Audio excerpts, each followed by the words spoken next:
नमस्कार, स्वागत है आपका। आप देख रहे हैं वन इंडिया हिंदी। मैं हूं आपके साथ काविंद्र चौहान। कल यानी 10 जून को राज्यसभा की 57 सीटों के लिए चुनाव होने हैं। तो ऐसे में यह जानना अहम हो जाता है कि आखिर कब, क्यों और कैसे ये चुनाव करवाए जाते हैं। सब कुछ समझने के लिए इस रिपोर्ट को देखिए। राज्यसभा में हर 2 साल में 1/3 सदस्यों का कार्यकाल खत्म हो जाता है। ऐसे में इन सीटों पर चुनाव होते हैं। इस बार भी कल यानी 10 जून को 57 सीटों पर राज्यसभा चुनाव होने हैं। राजनीतिक पार्टी और मीडिया से लेकर तमाम लोग इस बात के कयास लगाने में जुटे हैं कि कौन उच्च सदन पहुंचेगा और किसका पत्ता कटेगा। वहीं अगर चुनाव प्रक्रिया की बात करें तो राज्यसभा के लिए चुने जाने की प्रक्रिया लोकसभा से बिल्कुल अलग है। जहां लोकसभा के लिए हर 5 साल में आम चुनाव होते हैं, तो वहीं राज्यसभा के लिए हर 2 साल में अमूमन चुनाव कराए जाते हैं। लोकसभा सांसद चुनने के लिए जनता सीधे वोट डालती है, मगर राज्यसभा सांसद का चुनाव डायरेक्ट नहीं होता।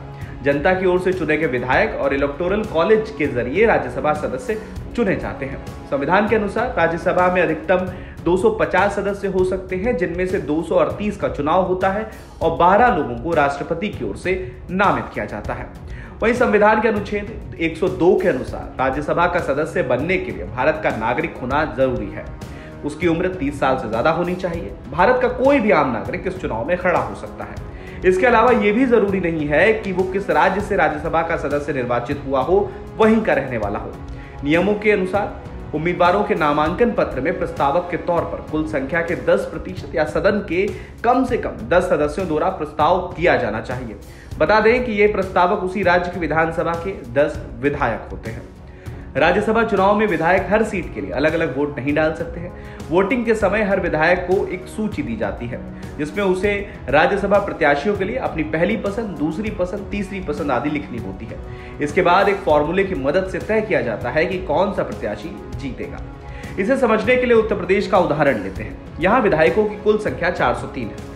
अब प्रत्येक सदस्य को राज्यसभा पहुंचने के लिए कितने विधायकों का समर्थन प्राप्त होना चाहिए, इसे कैसे निकाला जाता है? यह तय करने के लिए कुल विधायकों की संख्या को जितने सदस्य चुने जाने हैं उसमें 1 जोड़कर विभाजित किया जाता है।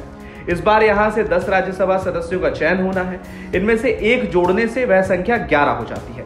अब कुल संख्या 403 है, तो उसे 11 से विभाजित करने पर 36.66 आता है। इसमें फिर 1 जोड़ने पर संख्या 37.66 हो जाती है। यानी उत्तर प्रदेश से राज्यसभा सांसद बनने के लिए उम्मीदवार को 37 प्राथमिक वोटों की जरूरत है। इसके साथ ही आपको बताते चले कि राज्यसभा के सदस्य राज्यसभा के सभापति के समक्ष शपथ लेते हैं। राज्यसभा का पदेन सभापति उपराष्ट्रपति होता है। राज्यसभा के सदस्य उपराष्ट्रपति के समक्ष शपथ लेते हैं। फिलहाल के लिए इस खबर में इतना ही। अपडेट्स के लिए बने रहिए वन इंडिया हिंदी के साथ।